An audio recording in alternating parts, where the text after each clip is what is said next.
Welcome everybody to the Texture Pop Podcast. This week, Yay! I am Sam Callahan, your host as always. This week, just going around real quick, you got Chris Acharya returning. I haven't done a damn thing. Good, neither have I. Brandon Carey. Lightning walks to PlayStation HQ and humps the building.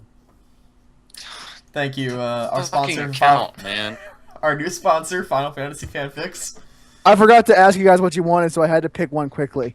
You should chose the one about lightning humping the Christmas tree that I commented on. Oh, I do have that in my favorites. We'll come to it later. And in lieu of Garrett, who is possibly out for the night, we'll see, we have special guest and longtime listener, Brandon Adonisus Perkins. We are Nintendo, #1 television game system. We challenge all players. Aim your Zappa gun and exterminate. Yeah, stop. I threw a bucket of water on it and twerked That was starting to hurt. Okay. Yeah, that was starting to hurt. Alright, is there any news this week? I didn't catch wind of much of anything. Oh, I mean, aside from the award shows, Yeah, we should probably talk about the awards. Yeah, Does anybody know the current state of, I totally I did. think the Master Chief Collection is still broken. Drive Club is probably burning. It's probably on fire. I don't know. Like, so did anyone here actually That watch and this? Unity completely sucks. Yeah, Yeah, we've that been Assassin's over Creed that Unity. I already. just also realized that podcast hasn't been posted. We're talking about Unity. Well, the It'll be second out by one. the time this one is. Yeah. I don't know. So I did not watch the video game awards. I couldn't be bothered to. 'Cause I didn't either. I watched the well- first half hour. Brandon made it the longest. He watched like a whole hour. I watched the first Look, here's the hour and 10 minutes, and I sat there, and someone told me there's a 3-hour long thing. I was like, you know what? Fuck this. I'm not sitting here for 3 hours watching this stupid award show. Oh god, I gave up. Seriously, all the stuff that's going to be worth knowing about is going to be up on Game Informer like the next morning. So who gives a shit? Yeah, so Even like, I worse, it'll be on Twitter the next day. Yeah, I just pulled Mhm. up like the list of winners for like if you give a shit about any of this stuff, but And you we know, don't. What pisses like me I said, off a lot is that they purport to be an award show, but like half of the fucking awards are shown like either in passing or completely off camera. Yeah. So Yeah, to it's give not an the fucking example, during, Grammys, like, it's the not- first 10 minutes. What happened is I had I watched like someone- the first half hour. They went to commercial, came back, and they were standing off stage and said, "Hey, Destiny won Best Music. That's great." And they just had like 2 lines from the guy saying, yeah, "Hey, the like, DLC's coming out." Like, all right, it's like that was Best Music. Like, that's And I all had you got. someone who messaged me on Twitter, and when I was like, "This is stupid," like, why are you surprised? I'm like, I'm not surprised, but at the same time, all the other major award shows at least pretend to be legitimate award shows, even though we all know they're fixed. We all know that. That's not a surprise to anybody.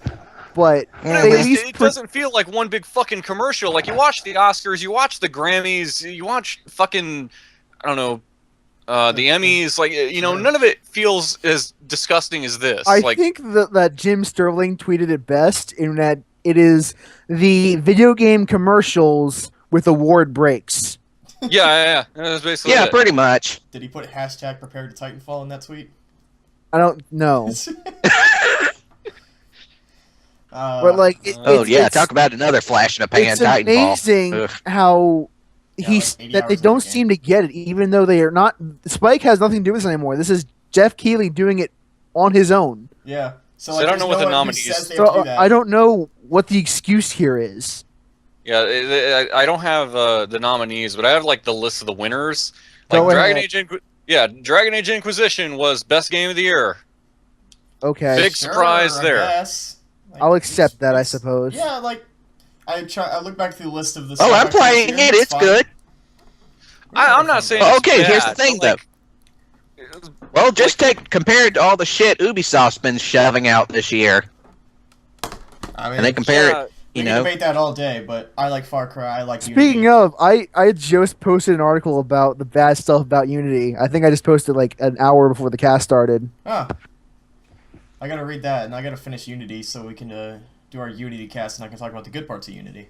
Yeah, because it does do a couple things really well. It does do Yeah. a lot really well. It's just it would be a great game if I didn't get the feeling that Ubisoft hated me for playing it. If it got like another Far game. Cry. Here you go, Sam. Yeah. Far Cry 4 is best shooter of the year. Oh, According to them. I don't really know if I agree with that though, because I saw some talk on Twitter that was like it should have been Wolfenstein, and I'm like, maybe yes, it totally should have been fucking Wolfenstein. Wolfenstein. 'Cause has a pretty Wolfenstein cool is- story, but I 'cause- don't care for the arcade shooter style. Like I would go as far as say I pretty much hated that. So I don't Yeah, know. you damn kids. I swear. I don't In my day, we had to right, put up. You're not the only. Charky's not the only old fart here now.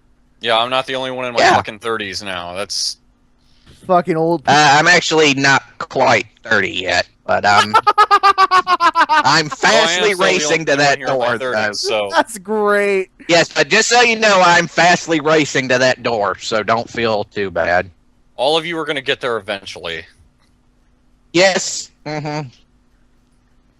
And then you're going to be just like us. You can totally kill yourselves now if you want to. I'm aware of my own mortality. Hey, speaking of, I know you guys have totally said you're going to do a Unity podcast next, but Brandon, I just had to ask you a quick question about Unity. You finished it, haven't you? I finished. Or at least yes. finished the main campaign? I did. Is it just me, or did it seem like the French Revolution was, although it's supposed to take place in the French Revolution, it didn't exactly have a whole lot to do with the French Revolution in the story. It felt like a backdrop, and I believe they You're made not the statements only saying one that that was thinks going to that. be the case even before the game came out. Because they said I think that it was truly a story I'm sorry, I about don't mean to keep talking. Arnaud and his love affair with Elise. That was what the story was truly about. To be honest, I think that was partly a reaction to the way people reacted to 3. Because 3 was the worst game in that Yeah. entire franchise by far. Well, not just that, but because story-wise, they wanted to back off from the main revolution for Unity because in 3, Connor basically did every fucking thing in the revolution Yeah, from even start Paul to finish. Revere's ride. It was him on Yes, Connor's even Paul Revere's backside. ride. Yes. Fucking the Call It of wasn't Duty Paul version of Revere. It was Paul Assassin's Revere on the Creed. back of Connor's horse. Yeah, and he was totally on the ship at the Boston Harbor, tossing crates of tea overboard. Absolutely. He was I at the don't question freaking it in the Boston. least. He was at the freaking Boston massacre, and he was at fucking Lexington and Concord. I mean, they balanced it well. like with actually 2, I ordering thought, the troops. they balanced it pretty well in Assassin's Creed 2, though, with the Patsy conspiracy and all that. Just The Borgia. Yeah, see, but see that's the thing. They made it just ambiguous enough so that it actually, it makes sense. But in 3, Connor is like right in the fucking middle of so much of it that it's funny. it would be impossible that he not show up at a history book at some point. Like, I know that Okay. the Templars are supposed to be really good at controlling information and everything, but with the huge amount of how involved Connor was in the revolution, you'd think somebody would have figured out outside of the conflict at some point. Yeah. Okay, I hate to break this up, but Sam, I gotta ask you something. Yeah. Considering the fact I know you've played most of these, I'm not gonna pick apart all these fucking nominees and all this bullshit, but I want to but Sam in particular, I want to get your opinion on jeez. this. So I'd already said that Dragon Age Inquisition was their game of the year, right? Right. Yeah. So the nominees out of these 5. So let me ask you if you still feel the same way Okay. of Bayonetta 2, Hmm. Dark Souls 2, Hmm. Dragon Age Inquisition, Hearthstone, Okay. and Middle Earth: Shadow of Mordor. Oh god. If Shadow Uh, of Mordor won Game of the Year, I would give up on the video game industry. That was because funny, Shadow but- of Mordor has a great nemesis system, but I played that, so we'll talk about that later. I mean, maybe I'm asking the wrong dude because I know you've logged a ton of hours into Dark Souls 2, but like saying Yeah. I mean, everybody I has would bias. probably give it to Bayonetta 2, honestly. I would have favored Bayonetta 2, obviously. Like, but- everybody's played it, loved it, but Well, see, I'm the thing still with- at the point where I'm just pushing through cutscenes and it's boring the fuck out of me. Like, I finally reached the gates of hell, So I think now it's finally gonna open up, but I haven't played it since. Oh, an Inquisition? No, in Bayonetta. Like, Oh, everybody's okay. like, it's Game of the Year, and I'm like, I'm still just watching cutscenes all the time in this game, and they're terrible. But you've played most of these, so I'm curious what your opinion I've is played- on Dragon I've Age played all of them. Inquisition. Yeah. Um, So God, man, it's hard to say, because I'm a huge Dark Souls fanboy, and in retrospect, it was not all that great. No, it's 'cause, like, like, even as a compared to the original complete games. package, I would probably still say Inquisition from what I've played, which is like 15 hours. As far as just Yeah, 'cause characters, voice acting, settings, combat systems, story, Only lore. 15 hours, not a whole lot.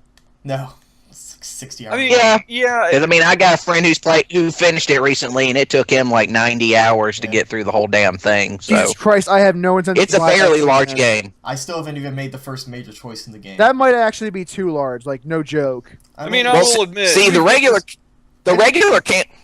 campaign takes like 50 plus hours. So 90 thing I the find other that, quite 40 was frankly, like all side quest stuff. I know I'm in the minority, but I think that's quite frankly obnoxious. Yeah.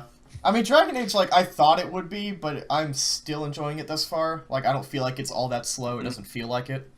It's hard to say, though. So maybe I'm just picking it apart just to pick apart TV Yeah. award shows. I don't know because I mean Inquisition. I haven't played it yet. I do want to. So that's Yeah. I mean that's I would something argue in its between- favor. But can we because- can we discuss why there's a trending award? Yeah. I was just real quick, though. I was going to say Oh. that it should either be Inquisition yeah. or Bayonetta for Game of the Year. Like I said, Shadow Mordor, I would put on most disappointing Game of the Year. There is a reward, no joke, for just trending. No, it's Trending Gamer Award. Thank you. Because everybody's the Trending. gamer. Awarded to Total Biscuit, actually. Yeah, what were the nominees? Oh. It was YouTuber I haven't heard of, another YouTuber I never heard of, some YouTuber I haven't heard of. PewDiePie, Jeff PewDiePie. Gerstmann, Total Biscuit, and people I didn't give a shit about. Wow. That. Wow. Okay. Yeah. I don't mean to like bullshit. say they're terrible or anything like that, but it's like it's funny that this is supposed to be people who represent the gamer culture, and it's like I don't know who 3 of these people are. I'm sorry, but I have no idea who these people are. I mean, here's my thing. I would And a lot take of issue people with probably Total don't know Biscuit Total simply Biscuit for because long. for Total different reasons. Biscuit won that award. I Yeah, I good one. probably would have agreed with that if it wasn't for like 2 months as ago. Brandon had pointed out, some of the Gamergate shit that he was bringing up. Yeah. Like, Aside from that, he's I- really Oh, good. God. No. Let's not discuss Gamergate, please. no, I'm not. Yeah. I'm not getting into that. Just but no. Hashtag, But I'm just saying, that's like, probably thank you. 20 hashtag Gamergate. like Total Although Biscuit that's the over only Jeff time we've gotten comments on this fucking podcast, I swear to God. No, but I don't know. Like, I don't think I'm even being biased. Like, Total Biscuit over Jeff Gertzman, really? Like, It's kind of funny because Jeff I on the honestly thought PewDiePie was going to win. I would have been think okay he with that, would, quite frankly. considering it was voted on by fans. Yeah. So it's funny though is that Jeff on the Giant Bombcast that just aired talked about that and like how that was set up. He said he put his own name down as a joke, and that's probably why it's on there. So, because he's one of the judges. So that's probably the reason he's on there. But he kind of made this funny point where he was It's like, pretty really obvious. like he made this really funny point Yeah. where he was like, it's funny because everyone else there is a YouTuber, and he's like, I guess I'm just like the last bastion of like the corporate business website reviewer person. It's like everyone else is just this YouTuber who makes funny videos. It's like, and then there's me. that. I just like yeah, he's a critic and You know, stuff, but I would definitely vote for Jeff. I mean, I have a huge bias for Giant Bomb, but just considering the work he's done, I would think he's more. He's definitely more interesting. But I don't even know what the award means.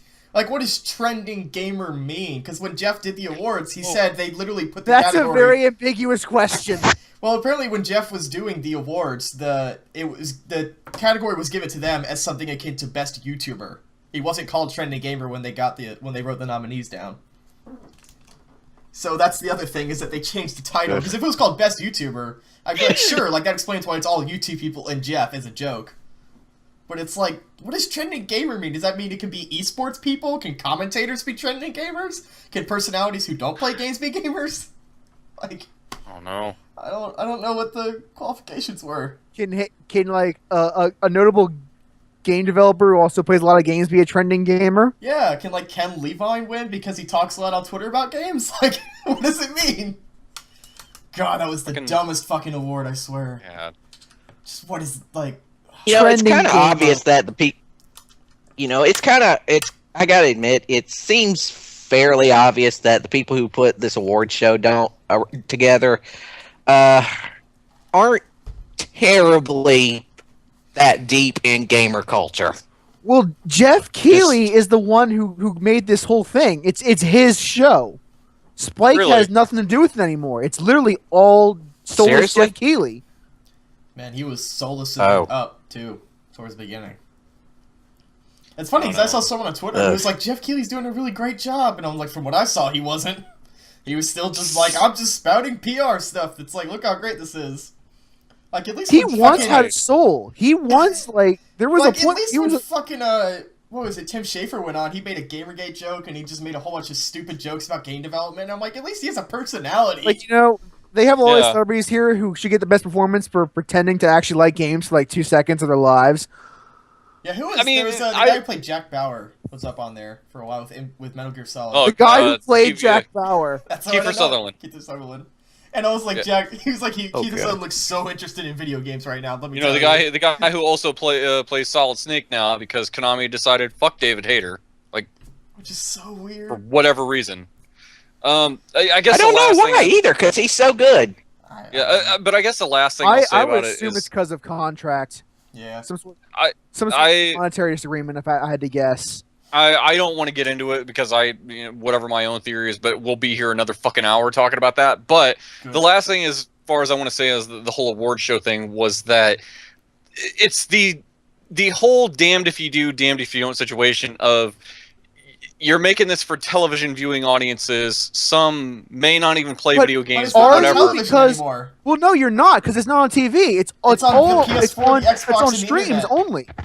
So even that argument This rings wasn't even on false. TV. No, like it is literally nothing Yep, on television. not on anymore. TV. It was on Okay, Twitch. then that just blows away my whole argument. That's, Yes, it's on Twitch. Dude, That's your what it was. argument's It was now aired on invalid because- Twitch.tv last night. Like that's wow, what was that makes amazing it about it. worse. They had That makes- nothing tying them to corporate stuff. It was Oh them. my Again, God. this is solely Jeff Keighley's thing and nothing else. No, because I was going to make this whole point that, well, you're making this for a TV viewing audience. Maybe that's why they try to make it more entertaining or something like, because they no. can't hold It was attention made with stuff. for It us. is that's solely just- for no, gamers that's on not Twitch even or the their problem. game consoles. They advertised that was on PS4 and all that and everything. They didn't. Holy shit. Yeah, it's fucking mind blowing, isn't it? And most of that had to come out of Jeff Healy's pocket too. I don't even care anymore. I don't want to talk about this. Yeah, I know. It's depressing. It's just getting isn't it? sad. Yeah, it's just getting sad. And then they had the PlayStation Experience on the next day today, earlier today, which for you guys as would the be time of days this later. recording. Yeah. I mean, I watched. For the record, though, about some of good. that. Yeah, I mean, well, they had a thing where I didn't see the Uncharted thing where fucking Drake fell through the floor. That's the PS4 tech at work, right? I haven't even seen anything yet, so I have to go watch that in my spare It time. had Nathan Drake's brother. Yeah, Nathan Drake's brother Played by got Troy Baker. introduced. So, yeah, it was Nathan Yep. Drake fell through the world. Nolan North and Trey Baker together at last. Finally. And who's what's his the name? The last guy one? behind. What's his name? The guy behind Twisted Metal and God of War. David Jaffe. David Jaffe. Yeah. David Jaffe. Yeah, he's got a new. Yeah, he's got a new IP out now. It's a Drawn to deathmatch Death. shooter. Drawn to death. I tend to like David Jaffe's Yep. stuff. It's like an arcade. Yeah, he shooter. tends to be.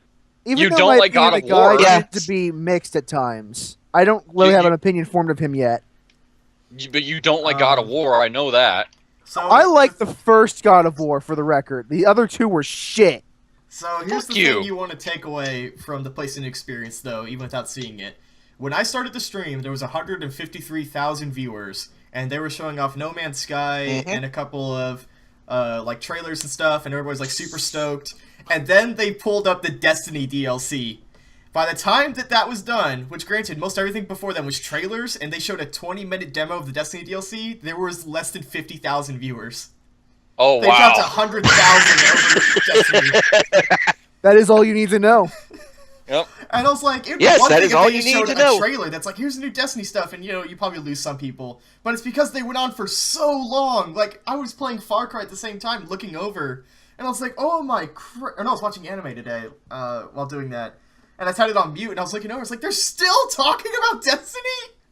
And all the chat comments were like, how long has it been? It's like, it's been 22 minutes, and they're still talking about the Destiny DLC. Oh, God. It's like, guys, Christ. Get over it. Show something new. No one cares about Destiny anymore, and they haven't Nope. for a while now.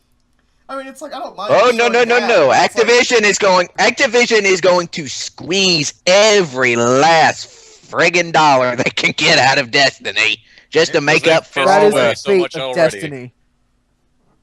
Yeah. Just mind-blowing. Oh God, poor Bungie. Used to be so good, Bungie. What happened to you? Oh, I know what happened to you. You sold out to friggin' Activision. That's what happened. And again, we do a cast and make a mention to Destiny. Every fucking time. Oh God damn it. I'll put it in the list of tags. Alright, so Okay, is that it okay. then? No Destiny. I mean, think Well, that's- actually, one thing. Actually, I did want to mention that some good came out of the award show. Nintendo showed some more of the new Legend of Zelda, and they also right. confirmed that yes, the new Star Fox game is coming out. before the new Zelda. According Or to, at all. according to the man himself, Miyamoto. I'm fucking stoked then. Yeah. Okay. But I'm more excited for more. Star Fox. as far as like another piece of news God, that I I wanted fucking to bring love up, Star Fox. as far as another piece of news I wanted to bring up, and also because of the fact I just desperately don't want to talk about that award show anymore. We'll do our So other there one was soon, there was a quote unquote leaked trailer for Street Fighter V, and the big Yeah. takeaway is that so this is PS4 gonna be next exclusive. and PC. PS4 and PC, but no Xbox One version. That's curious. It's really odd Yeah, of Capcom of all Well, it is a people. jet. Look, let's be honest. Let's be honest. Microsoft doesn't do too well in Japan.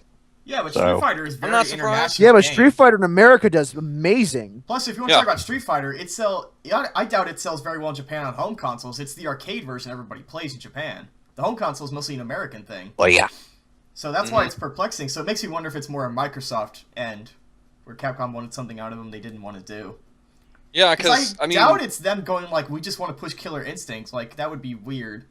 Like, I'm trying to think of other reasons they No. might not want to have Street Fighter, but who wouldn't want to have Street Fighter? Plus, that's what they play at EVO generally, is the 360 version.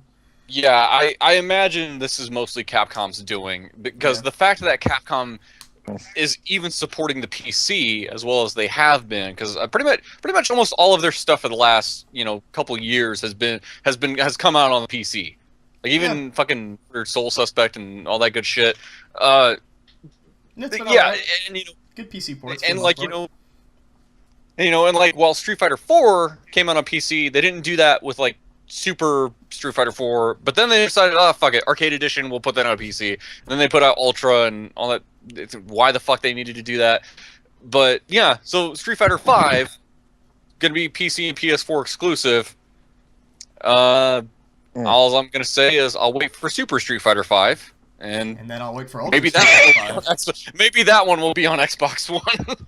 I don't know. Speaking of Street Fighter, do you guys know the fursuit DLC that's coming out for Street Fighter 4?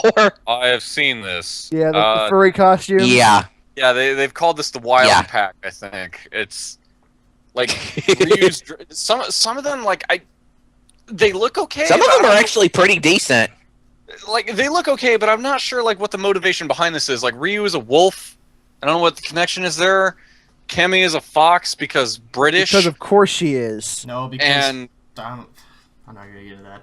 Watch too much anime. like E they have Honda is Fox totally Hunter- a they have E her in a Honda is Fox Hunter yeah. coat. Like So who gets to be the Like- beluga whale? I don't know, but Hakan is an octopus. Good. Octopus. and E Honda is Always totally a catch. fat Ninja Turtle. E Honda is totally a fat Ninja Turtle. I've seen Adon as a shark. I don't know why. It's Oh. Chris, but I say this to you as you're a fan of fighting games. You people are fucking weird, and I say that as an anime fan. that's, And you have nerves that's to talk, nothing new dude. to us, man. Fucking Oh, okay. In that case, welcome to the world Yeah. of weird animal costumes for people. There's a I- word for that. I- It's kigurumi. I played Battle Why do Fate you know Asia. that? because it's an animal hoodie outfit. That Because I he's totally like- wanna He's totally a fucking weeaboo like me, so that's probably how he knows. I love when someone besides me says that. buy. You're like the only two people I know who do. Well, yeah. Well, I shouldn't laugh because I am totally about as bad as he is. Yeah, Although the thing is, though, Of course, it's coming from the guy who no, go ahead. JRPGs for the past 3 months. yeah, guy who can't stop playing shit from Atlas. Everything But, Atlas just comes out with. Hey, it's Yeah, not. it really shit. is like. It really is like the most interesting thing that came out about that Street Fighter V trailer. It's like, yeah, that looks pretty sure, but that's really the most interesting thing is I wonder what their reasoning is for not putting it on an Xbone. Yeah. I heard a couple of Twitter comments from some people, some famous, some people, random people I just follow. They were all like, "This feels really weird how soon it is to get 5 because there was 10 years between 3 and 4." So everybody's like, "Is it a little too soon for a new Street Fighter?" It's like, I don't know. Most fighting games iterate pretty quickly. Well, the fact that they are actually bothering to make a sequel, you know, is a little bit uncanny. Despite, I mean, because I think didn't Ultra come out on PS4? I have to look this up. Oh, I 'Cause- don't Yeah, know. it I did. wanted. Yeah. Oh no, Yeah. not PS4, PS3. I don't know. Guilty Gear Zerd's Xrd sign is coming out this year. So that's what I'm gonna play. Okay, so okay. Oh yeah, 'Cause the I new was- Guilty Gear. I Yeah, mentioned Persona 4 Arena Ultimax. But I think like there were people speculating that one of the reasons that Capcom was they were gonna do Ultra Street Fighter 4 on Xbone and PS4 simply so they could re-release it along like you know like the same thing with the fucking Ultimate Edition of Injustice, and I think there was like Dead or Alive 5 is also Yeah, an they edition had Dead on, or Alive, Dead or Alive Ultimate, Dead or Alive Final Round is the one that's just now coming out for next gen and PC. and that's also going to be a PC. Yep. I mean, I'll That's some news, probably too. get that because I'd rather do that than boot up Mhm. my PS3. That makes It's me cheap feel enough. really good. I've not bought that yet. Dude, I'll play some fucking Dead or Alive with you all day and night. Oh, That's I actually a totally fighting game will. I really like. At least- yeah. You know, despite all the, you know, despite the fact that you know the DOA series, you know, is mostly known for, let's face it, mostly known for tits and ass. It's actually got an extremely complex fighting system Yeah. underneath it. And they took out 5 a was lot really of good. they took out a lot of the more sexual physics and stuff with 5. You know, because that was the first Yeah, one but, since I mean, 5 Itagaki was gone. 5 was still Yeah, but weird see, in it's the going to sense PC that- now. 5 Yeah, was see, still weird in the sense that even in like some of those cutscenes, it looked like their boobs are just these things that are just fighting to get out of their tops. Like what? I mean, I think it's incredibly better than it was in 4. In I 4, guess, it was yeah. fucking terrifying. It was anything but Yeah. sexual. In 5, like, I get But see it. now, now DOA 5 is coming to PC, which means that modders. Maybe.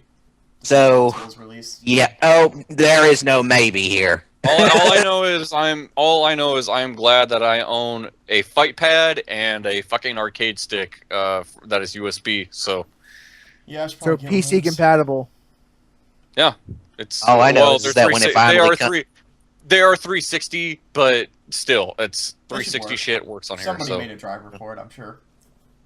well, like even like All I know PlayStation is that as soon. controllers have the fucking drivers out there for them. Yeah, if it, Yeah. I mean, there's a driver for the Wii U Pro controller, so you can plug that into your PC for whatever. All I know is as soon as that game it premieres on PC and the first mods come out, there's going to be so much source filmmaker porn on the net.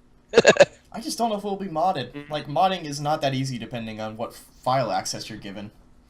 Yeah, depending on like if At some point, you have If- to try really, really hard if you want to mod a certain game. yeah, and Dude, especially it's the for- internet. They will find a way. I guess I haven't seen that many mods No. recently for new games. I think that's all the really like newsworthy stuff that happened. Although there was one other thing, but I'll probably mention that later. Yeah, I can't think of anything off the top of my head. Yeah. I don't want to go searching right now. All right, so should we get into it? Yeah, Yes. All right. Well, this is the main event. Yay! as our guest, Adonisus, would you like to go first and tell us what you did last week? Sure. All right. Oh, last week Well, this past well, week. This Friday past happened. 7 days. Yeah. This past 7 days. Oh, not terribly much. I've mentioned earlier. I'm planning on getting a Wii U for Christmas this year. Specifically the one with the Super Mario 3D World bundle. Mm-hmm. We sell that at Best Buy. And Buy from Brand. yep. Just go to Delaware. Oh yeah, and I'm already sort of planning out, what games I'm gonna get for. Like I already know pretty much. I'm definitely getting Captain Toad because I hear that's good. getting that. Yeah, it's supposed to be really good, and it's because it's just I haven't played Super Mario 3D World yet, but all the folks who did, they said the Captain Toad segments of that game was one of the highlights of it. But it's one. Oh, and the thing is also there's like over like 80 levels in it, so it lasts a good long while. But it's one of those games. It's just right up my alley. It's Toad, and he has to move around in these little diorama levels, and he has to move the camera around to find hidden passages and everything. It's my kind of thing. But on top of that, I'm also planning on getting one of the first virtual console game I'm planning on getting on there is Earthbound. So this is the first one I bought. Yeah, and I'm so right now I'm sort of going through the strategy guide and everything and trying to reintroduce myself to the game because I wish I could look through that old strategy guide they had back when they were selling that in like the early 90s. It is online. Nintendo has it for free online. Oh, fuck. Yes, they released the original strategy guide, complete, the one that they sold with the game. Yes, it's online. You can go see it for yourself. Oh man, but great. and the thing is, when I go into games like this, I just sort of immerse myself in everything, like how the history of its development, how it was made, and do you guys know who the big I guess you could say auteur of the whole, not just Earthbound but the whole Mother trilogy is? I think that was Yokoi. Or no. Shigesato Itoi. Okay, do you guys know who he mostly is famous for, other than the games? I don't know. Okay. Oh man. Okay, let me put it this way. Itoi is one of those guys who only could have become as famous as he was in Japan, because he started out as a copywriter. Now, do you guys know what a copywriter is? Yeah, those are the guys who write, patents for.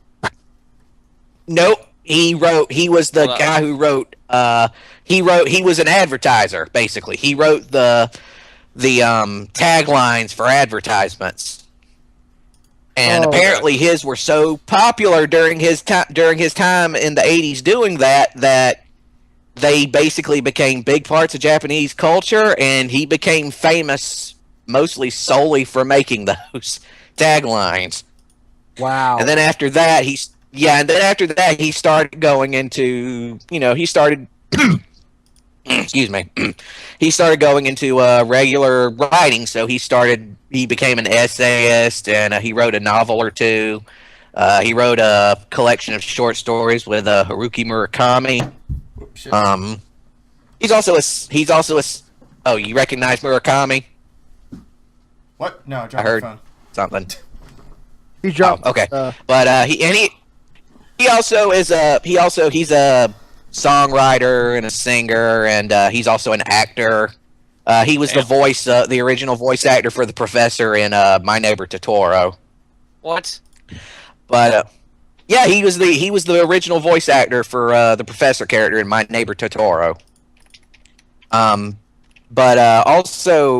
But the thing is, the reason he ended up being able to make the games is because he had to do some work with Nintendo for his day job, which is copywriting, and he was having dinner with Miyamoto, and he got to talking about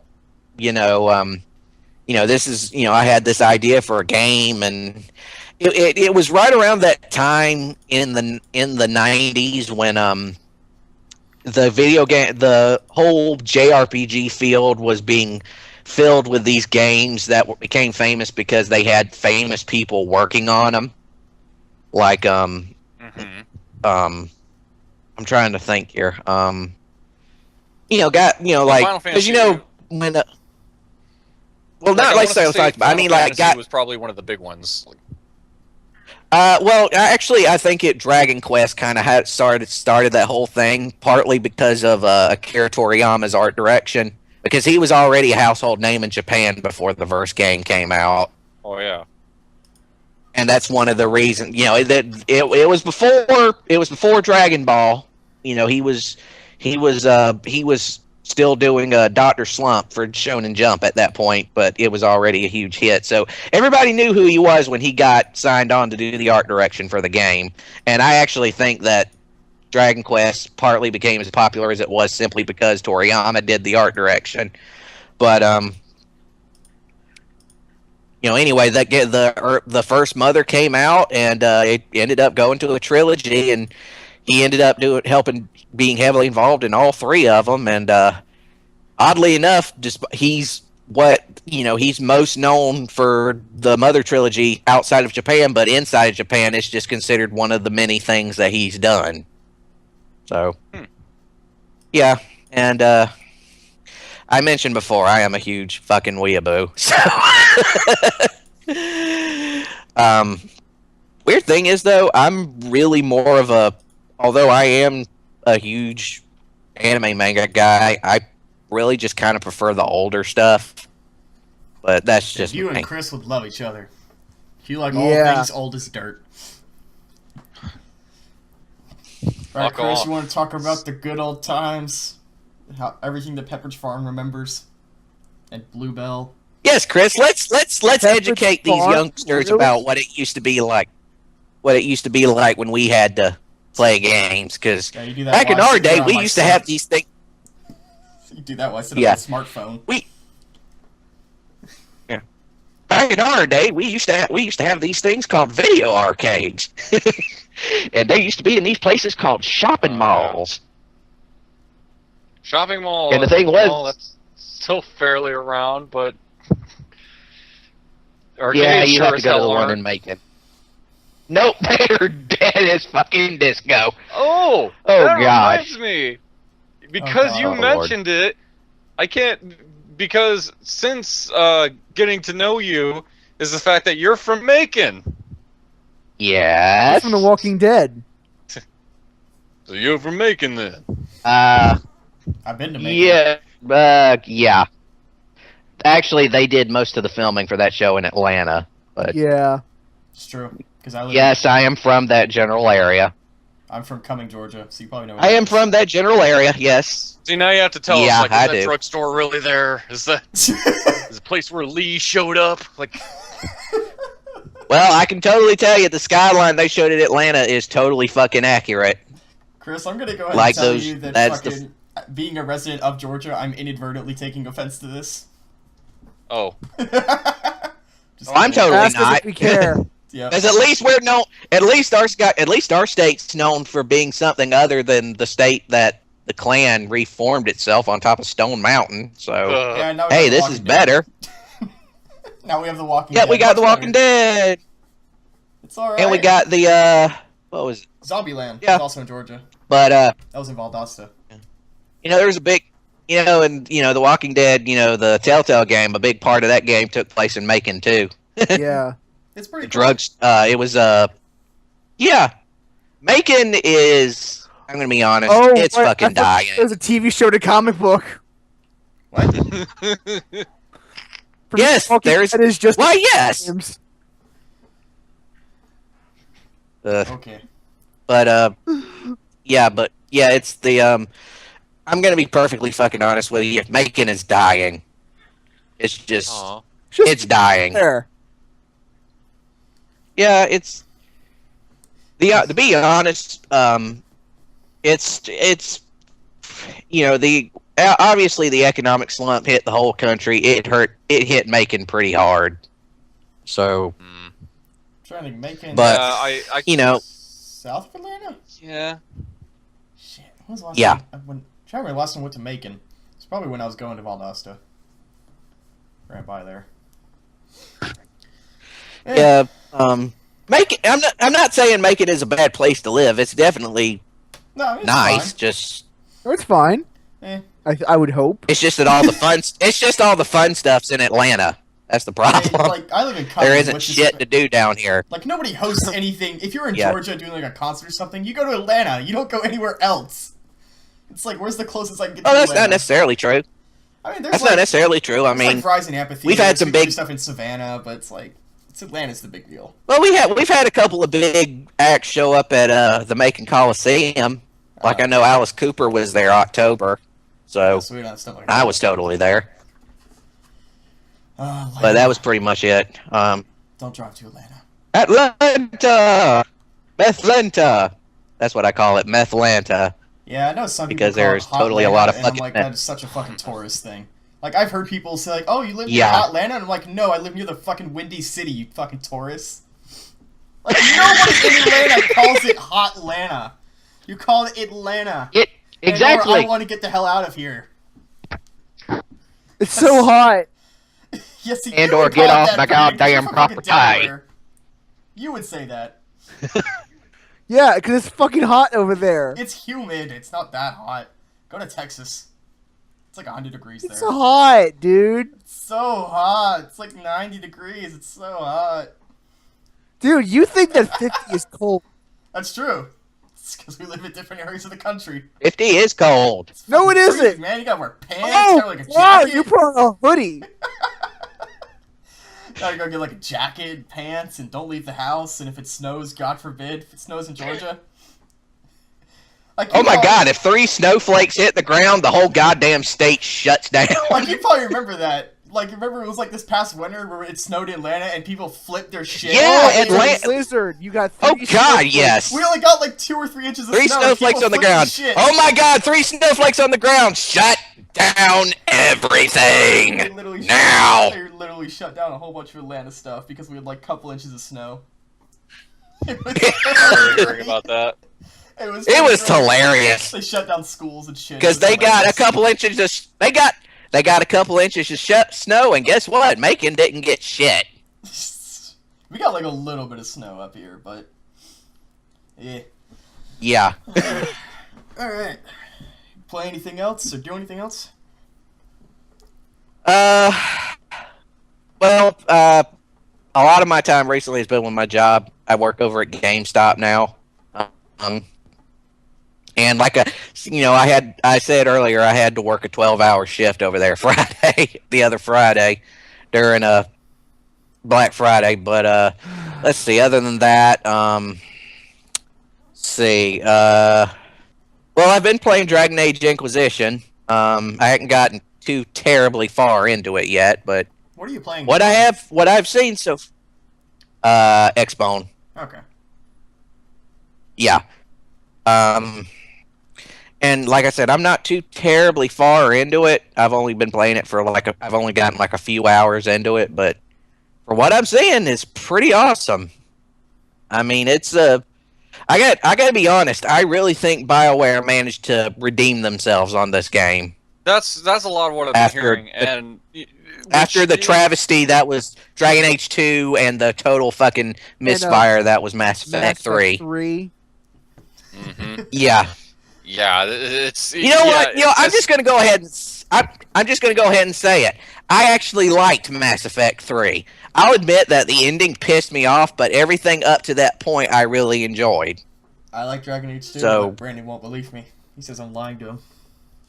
No, I that's hate it. Chris, I have not Well, opinion. Dragon Age okay, Dragon Age 2 had its good points. Dragon Age 2 had its good points. I'll admit Yeah, that much. but at the same the rest time, of it it's was a just fucking what- travesty. It's disappointing as fuck because by the time I got the end of it, I was like, "Is this when the real game starts?" Oh no, it's just over. Wait, are we talking about Dragon Age or Yep. Destiny? Dragon Age 2. Oh. Dra- Well, now we can talk about I'm not Destiny. playing- Stop fucking Destiny, mentioning Dragon- Destiny! The new Dragon Age. God damn it! It's the new Dragon Age fate. 2. When That does is the our game fate. start? We are fated to talk about Destiny forever. I'll Best start Destiny making. podcast. I'll start making Yes. Destiny jokes when Destiny has enough content to stop making jokes about it. But Well, that's You know, only gonna but get yeah, Dragon Age wait till Eagles. next year when fucking All Destiny the DLC 2 comes launches. out. Yeah. Oh, Fucking God. Destiny hell. 2 will be out. I gotta admit, the one thing I really fucking love about Inquisition is that you actually get to play a Kunari. Finally, that was one of the big sells for me. Is I got to finally play a fucking Kunari. Female elf, man. Always. Every Dragon Age. You're a Dalish elf. I'm playing a female. You don't get I'm the playing a option- female Kunari. You don't get the option of origin stories in this one. It's just you pick Nope. your race, and it just says here's the reason that your particular race showed up to the Yeah. conclave. So it Like doesn't have your the data. Kunari. Yeah, and the Kunari is part of like a mercenary company. Oh, He's okay. like well, she is. Yeah, it's like what I'm trying to remember what is it called the in the Kunari language. I think it's called Teravash. It's a person who's more or less cut themselves off from the Yeah. from the Kun. Yeah, they have a whole bunch of technology Like also. the Iron Bull is one of the characters you meet, and he's also Teravash as well. He sounded nothing um, like I expected he would. Speaking of which, yeah, He's got did you know that? hands. Do you know who Iron Bull is? Who Iron Bull is? Freddie Prince Jr. It's fucking. Yes, it's totally fucking Freddie Prinze I was gonna Jr. say Troy Baker.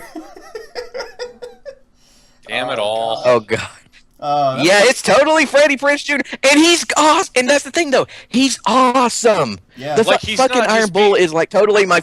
The writing. He's and like like, totally he's my not- fucking spirit animal now. The problem Like, with it- Mass Effect 3 was not Freddie Prince Jr. He was a fine actor. The problem was that fucking James Vega was a terrible character. Yeah, Wait, who did I he will play? agree to that. Yeah. Who was the dude Yeah, he Freddie Prince Jr. played Uh, Meathead. James Vega, Oh Yeah. God, Broski. the jarhead, He the played jarhead. He was a yeah. total fucking jarhead with the total Yeah, he jarhead played with the Bro mohawk. Sunday. Yeah. Yeah, he played Master. Meathead. I call him Broski.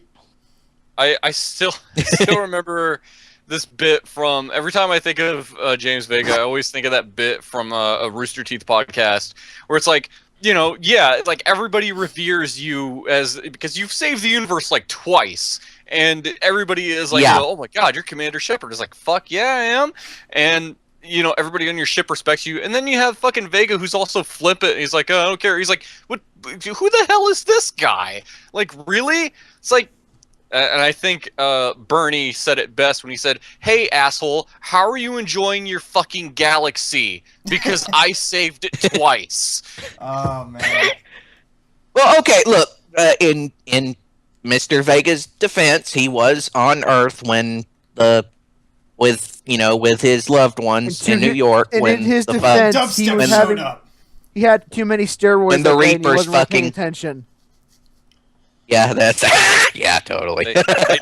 They did to him what they did to Chris Redfield. Oh, They put Yeah. watermelons into his I- biceps. Just took these two giant watermelons like there. There we go. He's now You know what? complete. Hey Chris, you want to go back and play Yeah, some more but, Resident Evil 6? No. It's man. Dragon Age. Oh. We were talking about that at one point. Yeah. Actually, one of the things about the Dragon Age games that's always fascinating, the Kunari just fascinate me to no end. And I don't know why. Well, I mean, they haven't been explored it's just very much something compared to other races. Yeah, it's their, the whole concept of the Kun kind of fascinates me. Yeah, it's a very Because interesting we don't know a whole lot about. Yeah, somebody once said it was sort of like the Kun, the whole Kunari culture was sort of like a combination of like Confucianism, communism, and like super militant Islam during the Crusade era. It's almost got like an Amish thing going for it too, as far as you can just Yeah, leave, but you're it's their like- whole society, Yeah, and their whole society is like based around. It's like super duper ordered and regimental. like it's They represent law. really. Yeah, it's like their every part of their culture represents these basic ideals. Like how all the Kunari have like these triangle patterns on their clothes and their armor and their war paint and everything, and that's representative of like the three main castes in Canary society. More going on. You know, I guess. Yeah, and I gotta admit the Canary and one of the Canary and Dragon Age 2 were one of the few bright spots for me in that game, mostly because they one thing about the Canary I really love is the fact that whenever they're in some sort of in some random place in damn what's the name of the main country in Dragon Ferelden? Age that you're in. Yeah, Ferelden. Yeah, Ferelden. Whenever they're in Ferelden, they always manage to be like, because, you know, whenever you go up to them and somebody at some point is going to be like, you know, you're Canary, your whole society is so authoritarian and there's no freedom. And then he says, yeah, well, in your society, there's people dying and starving on the streets. And you think that hunger and want are just natural occurrences. So they're really good at being able to just point out all the stuff that's wrong with Ferelden society. Yeah, that was something They make good counterpoints. That was something I was going to bring up with you, is that one thing that, because, 2, you had to play a human, so it ultimately kind of destroyed one of the Yeah, you had to play Hawk. You play as Mike Hawk. Oh, God. So, with Inquisition... Oh, and by the way, Hawk does totally show up in Inquisition at some point. Yeah, so he ends up being one of your... He Go or on. she? Depends. Yeah, he or she. I played a she. Me too. I always play a fucking female character in these games. I don't know why. Shep Dude, is the best no, because Shep. BioWare female voice actors are way better than their male counterparts. That's why. Yeah. So the thing I was Well, gonna that's mention because was, I just really... the thing I that just brought really back fucking Inquisition love that Liara. I thought I'm was sorry. Really cool was the Played by dialogue Yeah. stuff. Like now, I think I mentioned this one. Yes, the dialogue system is so much fucking better. Well, I mentioned the system in one of the Because earlier it's podcasts, more... But like the thing I wanted to mention was the idea Yeah, we talked it's- about your races and people talking about your race specifically. Because I had a very interesting point Yeah. that I really liked, where Cassandra went up to me and she talks about how she thinks I was sent by the Maker, and he's like, "Don't you believe that you were sent by the Maker?" And then one of the options for me was, "I believe in elven gods." And then my character was like, "I'm sorry, I don't Yeah. believe in your Maker. I believe in my own gods." And she was like, "Well, can't you have room for one more?" And I was like, "This is fucking talking about religion, and it's different depending on your character, and your character's culture comes into play. Yeah, and a lot see, of dialogue." The same thing happens with my... The same thing happened with my character. You know, Cassandra was saying the same thing. It was like, I'm telling her, like, you realize I'm Canary, right? Yeah, We Canary don't believe in gods. Yeah, and they had The Canary...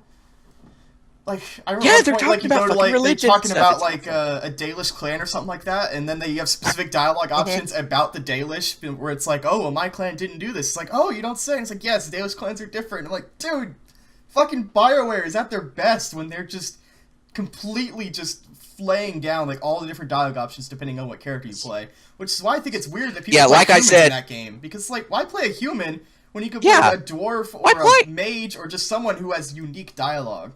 Probably because Yeah, it play a feels fucking most Canary. familiar. They're fucking badass. Yeah, I suppose the thing is that I don't really care much for character relatability. Like, I'm more like, tell me something interesting than, like, I want to make it the most like Yeah. me. So that's why I chose, like, a female Dalish elf. And that's why I prefer Persona 4. Yes. But that's why I thought was fuck. interesting, is because you get stuff for being a female. And, like, I remember when I went to Redcliffe early on, you probably got a similar thing. I went to Redcliffe, and she was like, "Who are you?" And he's like, "I am the Herald of Andraste." And she was like, "You know Dalish is the fucking Herald of Andraste." And I was like, "Oh, I see how it fucking is." Fucking picking on elves, I see how it is. Oh yeah, that's another thing about this game. I wanted to bring it up. The romance scenes are far better in this game than they. Have you seen the Iron Bull one on YouTube yet? I haven't seen Oh the god, it is fucking hilarious. I'm trying to work Cassandra down, man. I don't know if Cassandra's into female elves, but I'm gonna try. I think to my No, she's not. Damn. I'll find a way. Cassandra I'll is the male-only character. Damn. I will tell you though that Sarah, the oh, the elf? yeah, she is woman only. So you got a chance there. I wonder Oh, and Meryl's what's her alive name? in Not my Cassandra. story. The other woman. Who's the other woman that's But that's you with you cannot at the romance beginning of the game? Liliana. lost, which is bad. Yeah, that sucks. Well, that's fine with me because I mean, my warden was already with Leliana anyway. So is mine. I want her to 2-time my warden. It's me. I want to backstab my own. I can't help character with it. another I don't want to do that. I want to cheat on myself. Is that so much to ask for? That's I can't do that because fucking Leliana's French accent is just too fucking cute. I can't I do. want her to cheat on I don't me want to with do me. Is that really so much to ask? Can I just fucking put that as That's- quote of the year for our Game Awards? I want to cheat on myself. Is that so hard? Oh Yes, god, you can, Brandon. In Dragon Age, you can cheat on yourself. totally No, can. You can't romance Liliana. Well, go romance fucking someone else. Dude, I romanced Meryl in Dragon Age 2. But no one else is Liliana. Well, go fucking get a mod that turns everyone into Leliana. It just changes all the I- character morphs. And Okay, Okay, I Insane. played Dragon Age 1. I don't know what the fuck was so interesting about Leliana. I don't know what the hell your two Neither do I. what you except that guys she's got that think of accent. is like. People like. She's I got don't like a give And a she has shit. she has this sweet personality, and she's so she's a kind she's and a caring, bard. and And she then just Maybe makes this me is why I melt. And went for plus, it's Morrigan. just plus because I find two chicks together really, really hot. Well, So the thing is, the whole time I'm sitting here, you guys are geeking out about Leliana, and I'm sitting here like, what the fuck are you Fuck both you talking geeking out about? Leliana. I'm geeking out about Cassandra. That's where it's at, man. Fucking Oh, hell yeah. British It's it's Was that she the- Russian accent, dude. She's got that Was she the Eastern chick European with Russian you, thing or- going. It's awesome. fucking Oh awesome. no, she's okay. Cassandra is the She's the Cassandra short-haired is one the- from 2. Cassandra is the Inquisitor in Dragon Age 2 that's Yeah. questioning Varric. the dwarf Also, guy. Varric. Fucking Yeah, amazing Varric. character. Yeah. Like, the stuff Oh yeah, I he's learned about actually him, totally awesome. Like, you could, through dialogue stuff, you could learn that Varric is an accomplished author in Dragon Age Inquisition. Yes, he's written like 3 tragedies, and Yeah, he he- wrote a whole book on. In which that reminds me, that's what I figured out. I finally figured out. That's the book that Cassandra was going through in Dragon Age 2 at the beginning. Oh, that's It was hilarious. Varric's book. Oh, where he wrote about... Yeah, he talked about that, where he says he wrote Yes, about that was Cassandra. totally Varric's book. Yep. Dragon And of Age course, is- in I'm the sure book, we he could be on totally this all day, lied. but Yeah. I mean, I'll just leave Probably. with the fact that I'd be curious to see what someone thinks of Inquisition who's never played the prior ones. I saw Patrick Klepek talk about it a little bit and how he liked it. But from a story perspective, like, I feel like I'm getting way more out of it because I've played every Dragon Age game. So I have to wonder Yeah. if someone coming in new is like, this is Yeah. great, but I don't get all the deep character stuff because there's a lot of background you have to sort through. But in the interest of time, Yeah. we do have to move on. Well, at least the good thing though is at least you can, if you really want to, play the third game, not want to play the first 2 games, but still want to have an effect. You can always go to the keep Yeah. and which would be a put your rough choices idea. in there. Yeah. Yeah, and I was gonna that's say, what next-gen of course, consoles don't use previous gen saves. Yeah, that's so weird. It's weird Yeah. for the PC version though. Like they must do a different like sort of coding for the save game, or they just said screw it. I will say What they though, probably the did is Bioware the same actually, coding I will. for all 3 versions, but the keep just use generate the Probably. save file for you. Yeah. I will say though, Bioware did a really good job with the keep because it was really, when the day I went and put my stuff in, it didn't take me maybe like 15 minutes total. It went through very Yeah. simple. It's comprehensive. It's very easy to use. Curious to see how that works out for me as far as who lived in my story. Anyway, I guess we'll have to move on. I guess. Shit. You want to go right now, Sam? I guess I should. We talked about this before we started recording. I tend Yes, to we go last did. a lot, so because I take so much damn time. I don't think I will this Yes, time. you around, though. Yeah. I've only got 2 things to mention. Well, real quick, played more Far Cry 4. Still great. I wish I could say more about it, except that, fuck, I don't know, it's Far Cry. I talked about it like 3 times already. I don't know, it's fine. I you did played touch... Far Cry 3. You feel like you've done this before. Yeah, but it's still really good. And, From the like, guy that brought you that last stuff, it's more of the same. Yeah. I did not play any Well, that of is. the I mean, last Far one. Cry 4. Far Cry 4 is basically Far Cry 3. It's just it takes place in a different location this time, So- pretty much. The only 2 But it's, things... don't fix what's not broken and it's still kind of fun. So the Yeah. 2 things to note, though, is that, 1, I played South Park: The Stick of Truth because I got it on sale during the end Oh, of that shit. holiday sale. Or Best Thanksgiving sale. performance. How'd you like it? Yeah, Mm-hmm. I played like an hour or two, and it's like, I don't know, because people always said that game was pretty great when it came out. When I played it, I was like, the cutscenes are great because I'm watching South Park, and I still like South Park fine, but the gameplay is fine. It's just comparable enough for me to be like, let me just get the next funny bit. But I don't really care much for like the flavor text or of the items or anything like that. It's kind of like, I just want to watch South Park, so I'm just gonna get to the fighting so I can watch more South Park. Yeah. It's fine. So because I barely played any games but Far Cry, I will say my big thing for the week. And I'm not going to try to get super overexcited about this. Is that I got to go to Atlanta and meet George Weedman, who is known as Super Bunny Hop on YouTube, and I got to play Wii U games with him in his apartment. That's cool. Wow. Cool. What'd you get to play? He just bought a Wii U, so we played Super Smash Brothers, Mario Kart, and Mario 3D World. And for the first hour or so, we just updated Super Smash Brothers. That's cool and slightly creepy. Yeah, it was kind of weird to just show up at his apartment because he wanted a hard drive, so I brought him one. That was the whole reason for us getting together. And he was like, "Well, I got some friends over if you want to play," and I was like, "Sure." Because Seamus lives in my area. I could drive to his house if I wanted to. That'd be like just showing up to his house one day. I mean, to be fair, we set this up. We knew what was gonna happen. It's not like I just showed up that to would his be door. Me finding him on Craigslist, seeing I have something that he needs, and then I just visit his house one day. Okay, it was his idea, not mine, so it was all okay. Nothing was weird about it. But it was super cool. Everything was weird about it. It was weird at first. Also, he makes pretty good homemade pizza rolls, and we had homemade tortilla chips as well. But it was it was really interesting to meet someone who I've only known as a super serious person on YouTube, and just watch him do all the shit that we did. I can say this because he put up the video on his YouTube, it's on his Twitter account, that was, we messed with the Wii U, stage creator for the Smash, and he just drew a whole bunch of dicks, and then we all played Sonic with City Escape in the background, and the Sonic character's name said, "Kill me." More mature than that. You would think, but no, it was me, him, and a couple other people all playing Sonic where the name said "Kill me," with City Escape playing in the background, fighting on dicks. It was magical, really. Oh god.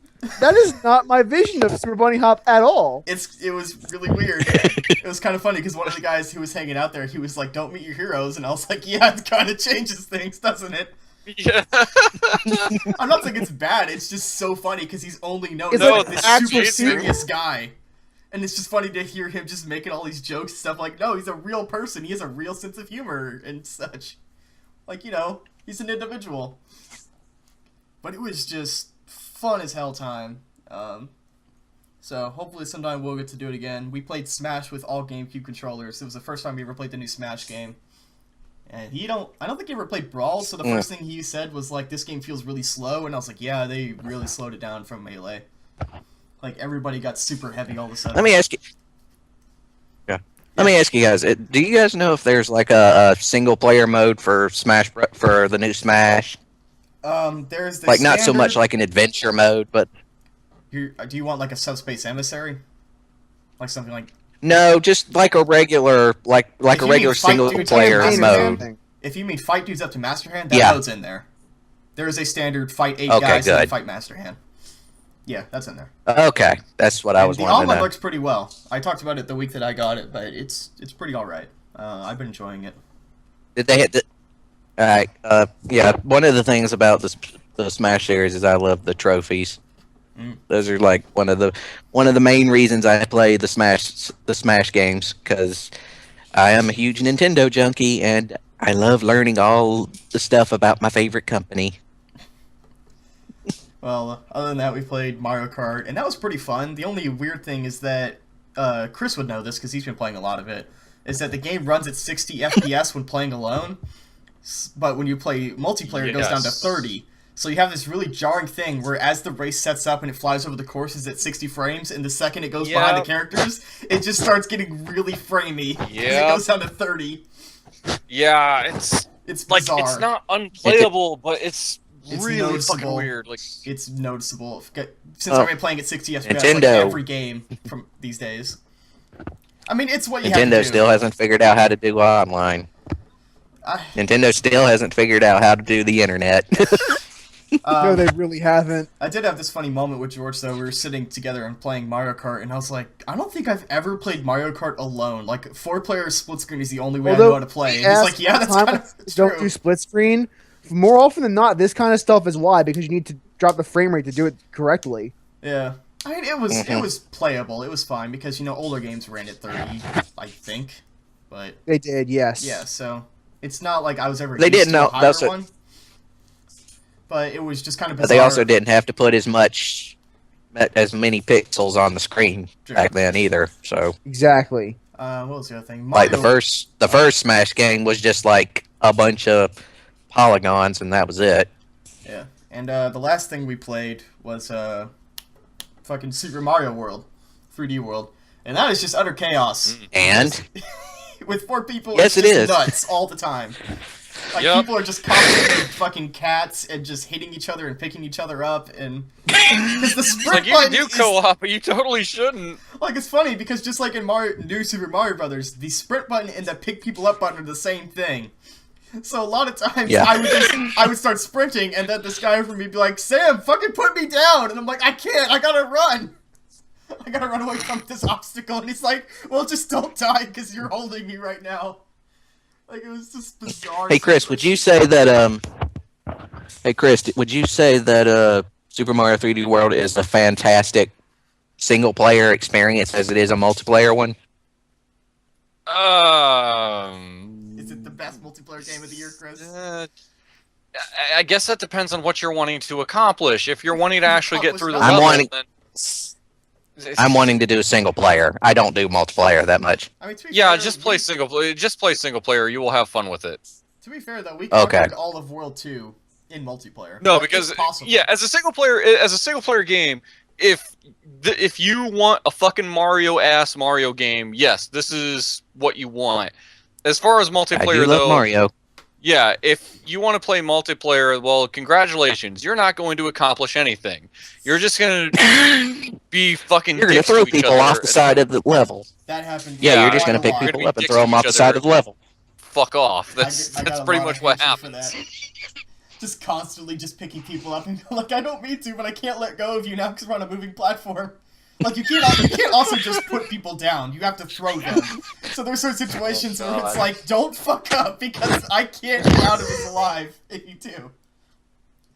Oh, Wow. God. But, I mean, it's fun if you set your expectation to be like, we'll get through the world, but we're not going to get any of, like, the bonus stuff, that's fine. But if you want to get all 3 of the green stars and all that every level, don't expect that unless you're doing really well by chance. Which it happened to us. Yeah, We got 3 of them if you- sometimes, but If it you was a lot actually of, want to like- complete the, Yeah. if you actually want to complete the fucking game, play by yourself. Just Also, there's Yeah. a really fun moment where the first person who touches the flagpole basically starts an invisible, like, 3-second counter for everybody else to touch the flag. So there were a lot of points where, like, somebody was just, like, every time I saw the flag, I'd yell, flagpole! And everybody would just dead sprint, jump on top of each other's heads and touch the flagpole. Because they want to make sure no one else got to touch the flagpole. Which is, like, that's the way you should be Yeah. playing co-op games. It's just completely fucking each other over. So... That's the best way to play. That's why Gauntlet's so popular. Yeah. So I would have to say that Yeah. it was a fucking incredible night. Like, just really cool guys. Oh God. It was super cool to meet George and all that, and that was the highlight of my fucking week. I didn't do much else besides that. Oh man. Man, Brandon just mentioned Gauntlet. That totally gave me a flashback. Oh, God. Back when I know was what a you kid mean. I and- know what you mean. For back in the arcades when I was a kid, it was Gauntlet. Legends. I want to call, yeah, Gauntlet Legends, dude. That was the game in the arcades back then. Man, just God, I miss arcades, man. I don't. I miss them so much. I don't. Yep, That's what home me consoles neither. are for, baby. I like sitting at home and not having to talk to people. Yeah, well, Fucking Brandon, you people were a suck. fetus back then, so Hey, when me and Brandon were young, we played stuff like Hydro Thunder and games like that. I played Iron Thunder a lot. Yeah. I loved that fucking yeah, I game. did too. So, I played other stuff, but I'm not memories. going to bother mentioning until I've gotten further in them or just make it worth mentioning. So, moving on from my turn. Just a regular thing to remind folks. I am old. Alright. Not as old as me, apparently. Not quite. Chris, would you like to tell us about your week? Chris has about 1 foot in the grave already, so. Holy shit! Wow, really? You thought I was bad. I'm sorry, I can't. Don't worry about it. I'm like a 5-minute sprint behind you. So. Anyway, so a lot of my week has been spent preparing for my final exams and the like. Because I know that. not only is this my last week of this college semester, it's my last week of college period. I'm almost done. I'm going to graduate. Never say with my never, Chris.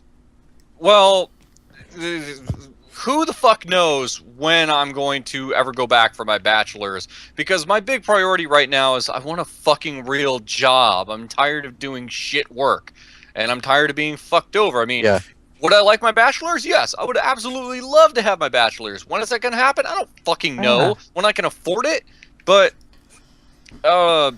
yes, I am graduating with my associate's degree soon.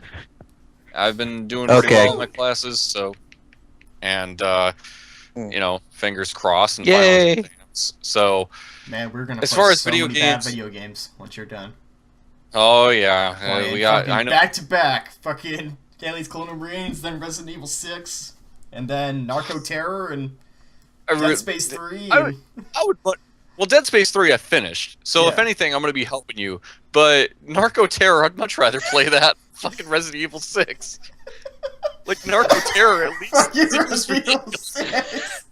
What podcast was it? It must have been like 2 or 3 where we talked about the last time we played it. We're just fucking in this underground cave and how fucking physics work. And I just really could not stand it.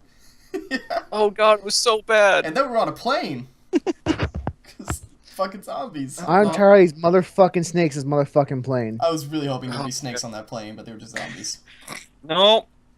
Yeah. Just zombies. It just sucked. It was like George Romero's Flight of the Dead. Oh, I forgot the movie. Yeah. No, he made a lot of Is that a real thing? Yes. Yeah. Yeah. Flight of the Dead? Yep. There was a whole bunch of those after Day of the Dead came out. Diary of the Dead, Flight of the Dead. Because George Romero wasn't doing anything else. Yeah. He was just kind of like, oh, make another of the Dead. Anyway, he takes his zombies very seriously. So what have you been doing game-wise? Game-wise, I really haven't had a time for a whole lot. I don't think any of us have. It seems busy time. Yeah, it's super freaking. That's the holidays, dude. Yeah. Mm-hmm. Yeah. You're not alone. But I will say that I've been playing Mario Kart, and get that golden card yet? I did. I actually did that. Yeah. Congratulations, brah. Oh God. And I hate Star Road in that game so fucking much. That track. Wait, is that Rainbow? No, Road that's like bullshit.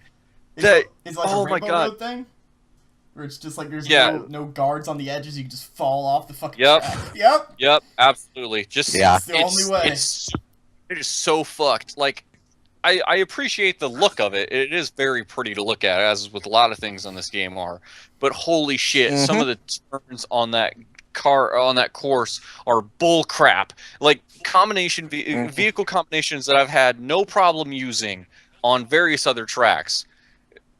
Then suddenly they can't handle some of the turns on Star Road. I'm like, what the fuck? Like, what the hell did you do, Nintendo? That Like, reminds you of the level in Crash Team Racing that what's on the blimps. The Skyway. See, I don't know that. Yeah, I never played Team Racing. Oh, you never played Crash Team Racing? You guys suck. No, I have a copy of it. I just never got that far. Oh. Nope. Sam sucks. I played a lot of fucking ATV Off-Road Fury, if that counts. No, it doesn't. Sure. It doesn't count in the slightest. Oh. Nope. But you could go up the hill and do the trick. But yeah, but it was like certain vehicle combinations just would not work on Star Road. It is ridiculous.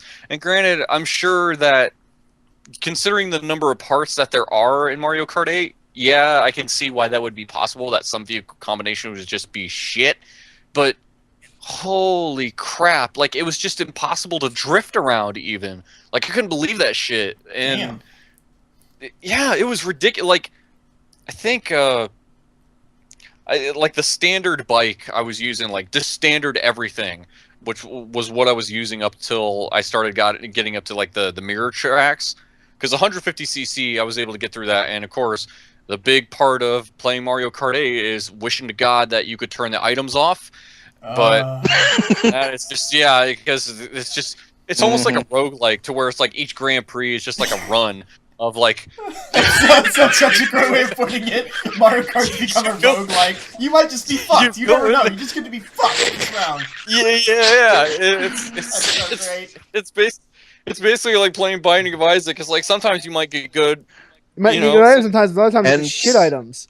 Fucking text or sometimes, you know, you might Fucking do chocolate well in a milk. race, to where it's like your skill of the track only counts for so much. The other half of winning is like whether or not how bad the AI is going to fuck you, like of how they get items and what they end up hitting you with. So Don't you love the random number gods, Chris? Don't you love them? it fucking sucks. Like I wish you could just do no items, but whatever. I got through it. I got 1 star first place, because there are like star rankings of like, not only do you get first place, but if you get enough points, if you Of course. if you come in first place in all 4 races, you get like 3 stars, which is the most. And you know, depending on how well you do.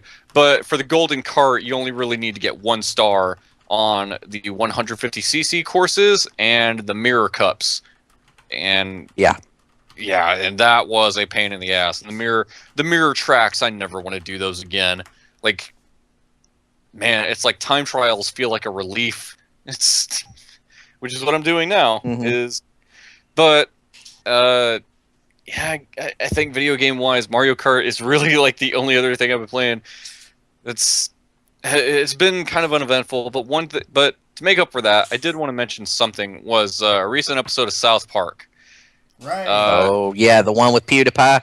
Yeah, they had PewDiePie on there, and regardless of your opinion of PewDiePie, the whole episode was just this thing on like Let's Plays and the like, as well as like just generational shifts of how there's always generations that think like what the generation is into now is stupid.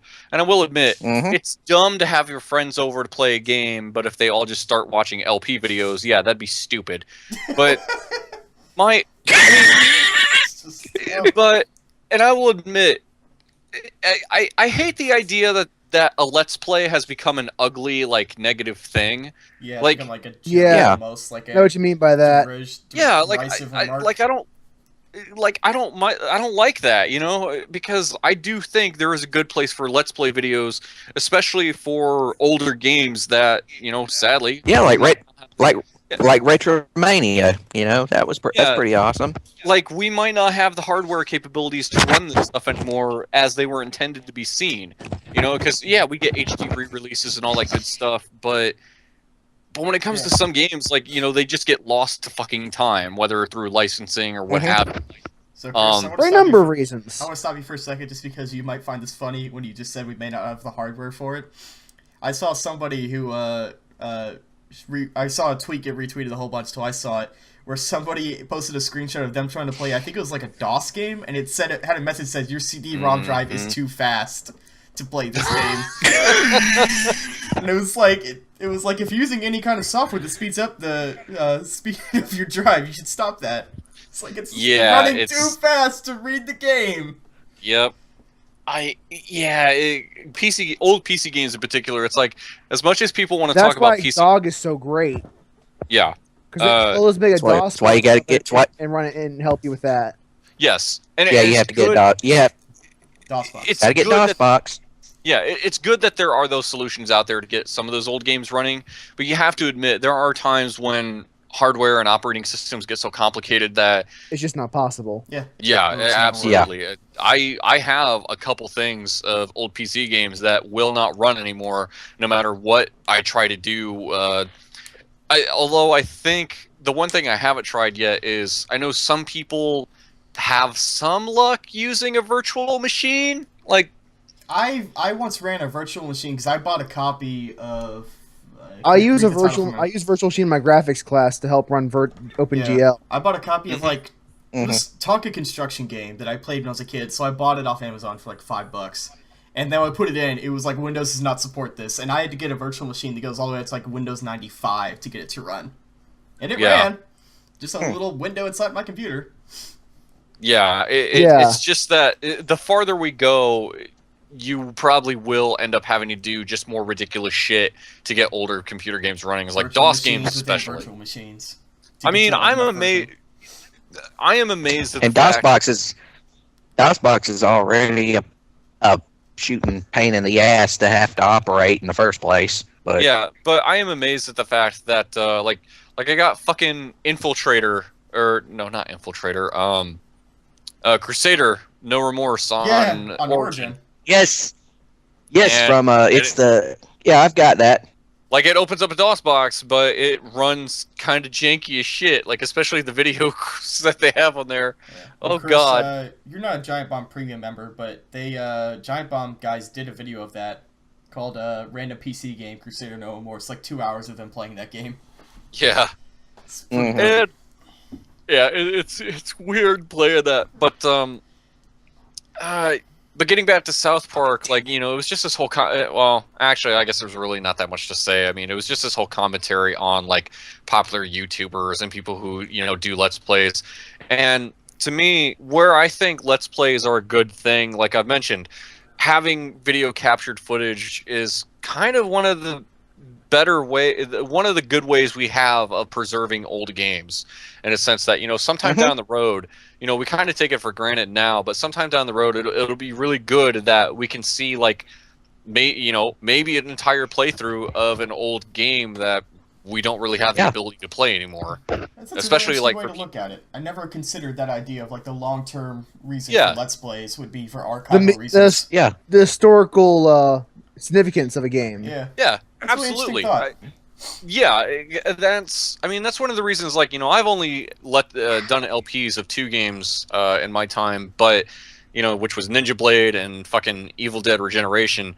You know, those games, they run. You have my perfect on- sympathies. they run perfect on a machine now, but hell, it could even be something as little as 3 or 5 years down the road, and whatever Windows 10, what the fuck ever people are using at that time, they might not work that well. So now there's a video of them.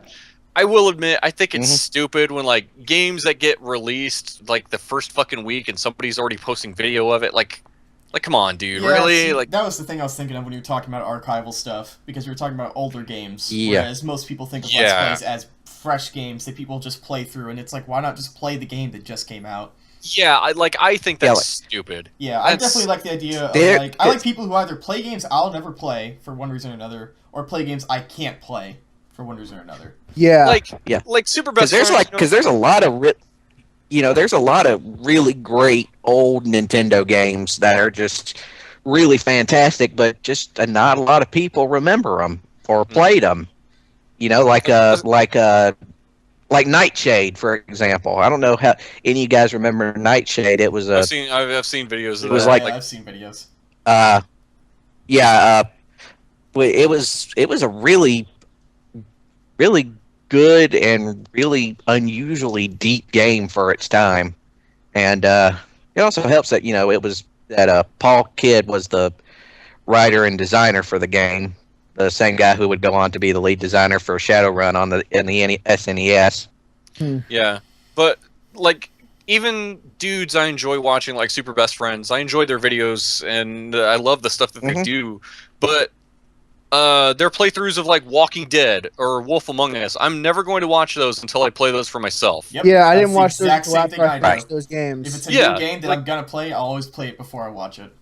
like I'm sure they're entertaining, and I'm sure those guys are still funny playing it. But it's like I really do not want this spoiled for me. Like, and and that's the thing with a lot of these videos is that even if you hate the idea of somebody playing something brand new like that, you don't have to watch it.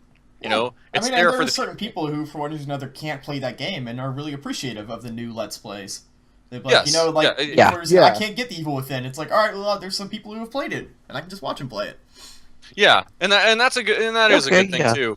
Although, and granted, the other thing of sometimes watching those LP videos, you do feel motivated to play that for yourself. Oh. Like, I've seen an entire playthrough of Deadly Premonition. I still want it, and I'm still gonna do it. There's also the argument that Let's Plays drive sales because they inspire people who see the game and say, "Oh, I want that now." No joke. Because Sam, you remember this? It was because of my playthrough of Ninja Blade. Somebody bought a copy of that. Because we were like, "Oh God, why did you do this to yourself?" But then, but like Deadly Premonition, like I've said, I've seen at least a couple of different people play through that game in its entirety, and I still wanted to play it for myself. Like I bought it on Steam, and if you're a PS Plus member, you can totally download that this month for free. Yep. The director's cut. So yeah, Oh, God. it's.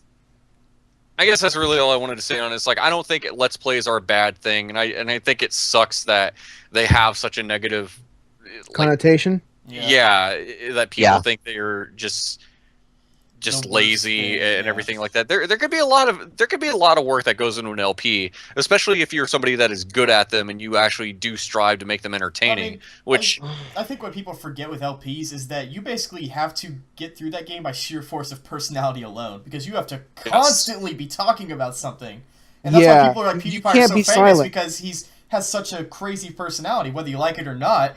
Yes. It's a very genuine personality. And, I watch Markiplier, and he has, 4 million subscribers, because I like him. I like listening to him talk about shit. Yeah, and again, I watch Spoiler Warning because I like those guys that talk about the games on that show. Yes. I watch absolutely. because I don't like to hear Brandon, but I like to hear him anyway. Spoiler alert, that I wish that was finished. But that was it for me. Disclosure alert. Disclosure alert, yeah. Okay, it's time for... Alert. Okay, it's time for other Brandon. Speak under other Brandon. So what fucking Atlas game did you play this week? I played more Persona Q. God damn it! See? Get back. I didn't even... Let's get back to Persona Q for a second. Alright, this episode is officially called Texture Bomb Episode 19, going back to Persona Q2, The Reckoning. No, I gotta correct that. It's going back to Persona 2, The Reckoning, parentheses, god damn it. God damn it, Brandon. With special guest, Brandon. So yeah, I've gotten to the point where I have all the characters, although the PC and P3, P4 cast have reunited. So I finally picked what my team's going to be for the dungeon. I'm going to have both protagonists and their romances, their canonical romances, and then I'm going to bring Zen and Ray. Yeah, and for you, I'm bringing Naoto because obviously they're the one true pairing. I mean, the only problem though is that in Persona 3, I dated the library chick. I think her name was Chihiro. Well, you're wrong. So obviously, Yukari is the canonical pairing because the story made that very, very clear. Chihiro got really upset when I didn't talk to her that one night. I didn't give her a phone call, and she called me back. She says, "Do you not love me anymore?" And I was like, "Oh God, now we're getting to this part of the relationship." Well, yeah, in Persona 3, if you romance more than one woman at the same time, they got mad. I wonder if it's coincidental. That was right after the love hotel scene in her Persona 3. She's like, "I know what you did." It's like, "I'll fight shadows. Don't worry about it." Yeah, I brought Naoto because obviously you and Naoto are the one true pair. Yeah, no, Naoto is the character. Fuck off. People are all about hey, it's Chie, and I'm like, no, fuck you, it's Naoto. I mean, I know technically Kanji's put once Naoto, but fuck him. You know what? Fuck Kanji, man. Just fuck him in general. I don't care. Fuck you, Troy Baker. You and your chair. What is that? Naoto's a gun. You brought a chair. But yeah, now that I've gotten that far in the game, I'm liking it a lot more. I said last time that I didn't like the map making aspect. Now that I've gotten a bit more used to it, I don't mind it as much. because it really isn't that difficult to just mark where doors and stuff are. It just takes like 2 seconds out of your time. Yeah, it's a very interesting idea that I don't think any other RPG does, but Etrian. I mean, I honestly would rather have that stuff be on autopilot, but there's an auto map filling feature. Well, yeah, it fills up the steps. Yeah, but I saw on Tumblr tiles. people are telling Jeff Gerstmann that there is just straight up a auto mapping feature. That just when you look at stuff, it just fills it in. So check your settings for that. I don't know of that. I wish I It'll did. change the fucking game for him. Yeah. I mean, I would check that out. I could be wrong. It could just be the filling in steps, but I believe that's the default, is that it fills in the steps you take, and the auto mapping is to fill in the extra stuff like water and doors. And there is some degree of pride you can take in making a good map for a dungeon, like so you know exactly where to go and where everything is. And you can there make, is some degree of pride you can take in that. And also you can make like notes on it, right? Where you can like note specific areas and such. Yeah. Yeah, like, there's like a special square that's marked that you mark special areas that are unique in. So it's more than just busy work. It's actually like you can make use of the map making feature. Yeah. Yeah. Okay. I don't really know more to say about Persona Q yet, so we'll hold on that for now. But to make sure I did get something played that was new, I played Middle Earth: Shadow of Murder. Yeah, that's accurate. Yep. Murder. And it's really odd because I don't really care about the story of this game in the slightest. Oh, it's fucking terrible. But if I it's want awful. to get the powers, I have to play the story. And it's otherwise, I'd just be spending all my time killing these generals. Because that's what I really want to do. Yeah, I mean, welcome to Shadow Mortar. And, that's the reason why at the very beginning of this cast, I said I would be fucking surprised it's for a one game of the year. fantastic game when the game when it lets itself be. I mean, it's got good gameplay, but everything else about it is pretty much terrible. Yeah. Just between, the fucking environments are not that great, the story's fucking atrocious. Because Talian's a fucking blank slate. No, he's just like, my family's dead, I'm gonna go murder everyone else. Like, great. He's Ezio. Yeah, and everybody else. He's Pussio. And like Seamus said in his article he mentioned before, is that it goes against the tenets of Lord of the Rings, which is revenge is the fucking worst thing you can do. Revenge destroys people. Well, any needless violence is a waste of your time, and you'll be worse off for it. Yeah, and yet here he is, just fucking murdering people left and right constantly. It's such a weird... I don't know. It's a cool game for the combat. That's why you played. The Nemesis system is probably the most interesting part of it, and it's probably the only interesting part of it, actually, honestly. Aside from the fact that it does refine Assassin's Creed to a level that it is honestly... It's Assassin's Creed movement plus Batman combat. Yeah. Which, honestly, Assassin's Creed Unity, there is some degree of they do need to take lessons from games that came out after Assassin's Creed 1. Yeah, it could really use with some more Batman-style parrying and such. Yeah. Counters. Because Batman never felt OP in that game. He felt tough, but not OP. Yeah. Right. But, so and how far have you gotten? does feel, again, tough, but far from overpowered. Then again, I haven't really gotten all the skills in the game yet, so I don't really know once you get all the skills how... I mean, the normal dudes, you'll be able to just crush hundreds of them, but later on in the game, you get more powers, but you also get the shielded guys and the dudes who are resistant to certain the shielded things. guys weren't that big of a deal. Well, when you get, 4 of them plus 20 regular dudes, it becomes a problem. Yeah, I plus just archers in the background. I just retreat and start headshotting them. Yeah. I didn't have too much trouble with that game as far as difficulty. And I also like sneaking around in all the strongholds. That's pretty fun for me. But the story and that part is, I honestly couldn't care any less. And that might be because I just don't care about Lord of the Rings all that much, or it might just be because the story isn't that great. I'm not entirely sure which is which. Heresy. I don't like Lord Shun of the Rings, the non-believer. So I can't really say much Shun more the about it, non-believers. except that when I beat the game, I can basically just say, no, the story fucking sucks. It's just awful. Because it is so... one note. It is just, I want to kill these people, you kill these people, that's the end of the game. Short and, right now, I'm halfway through, and the missions have been basically short and inoffensive. Yeah. But I just did this mission the other day where you have to escort this flaming cart to a statue to blow it up. Yep. Escort quest. And this is starting to be the turning point. Yeah. I mean, the best quests in that game, hands down, are with Ratbag, who's that dude Yeah. that you're trying to help ascend to the very top. Like, that's the best stuff, and he's gone for, like, the final third of the game. Yeah, the rat bag quests were fun because they're basically introductions to the whole world mechanics of the war Yeah. chiefs. And he's the a funny captains. character. Their interactions are good, you know? And that whole mechanic, again, it's one of the most fascinating aspects of the game, is that these war chiefs, they remember you. They remember if they killed you or if they ran away from you. And that's really fascinating, is that there's like a memory of what happened in this world, and it reacts to what happened. And they do physically change depending on how you beat them. Yeah, and they get stronger, and they get weak, and depending on what you do, you can prevent them from gaining power if you complete certain quests in a timely manner. And that's all really, really cool. It's just, and even the gameplay itself is fundamentally really cool. It's just the framework behind it is bad. Yeah, it's a really interesting case to discuss the idea of, like, how far can gameplay take a game. Because there's some people who say their game of the year is based on one idea. Like, some people might say GTA 5 is the best game because of the story, and it's like, well, do you just not count the rest of the game? Yeah, Like, some people will say this is the game of the year because of the gameplay. It's like, well, I can't divorce other aspects of the game from that. The best game of the year for me because if you judge game of the year by what plays the best, Shadow of Mordor might be a contender. Yeah, I think it would be. And definitely over Dragon Age, because Dragon Age plays fine, but it's still clunky in an RPG sort of way. Yeah. Like, it plays phenomenally, and you feel really cool. Although one of the cool things about Shadows of Murder on the PS4 is that That's totally its official title now. Shadows of Murder. episode 19, Shadows of Murder. Going back to Persona Q2, Shadows of Murder.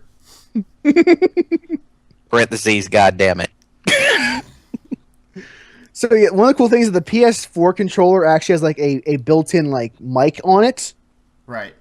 So like some of the things, like when you're moving in the grass area, the controller will have this grass sound coming out of it. The sound of like you moving through grass.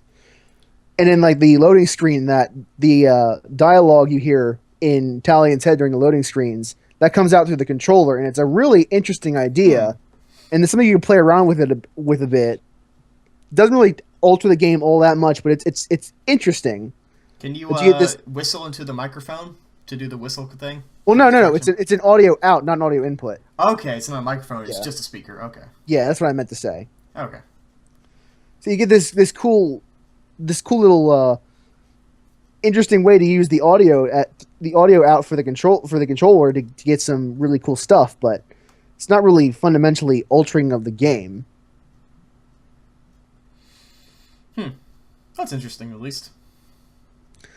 I mean, aside from that, I did some more Binding of Isaac, which you really don't need to talk anymore about, because Nope. honestly, you know what it's like. There's no real need me to discuss it further. I mean, that's where I'm with Far Cry 4. It's like, what else could I fucking tell you about this game at this point? And Injustice: Gods Among Us was free on PS4 this month. Yeah. So my friend Ian and I, who we've been on the cast prior, we played a bit of that earlier today, and I beat him a 14-4. He's good with Scorpion, but not really with anyone else.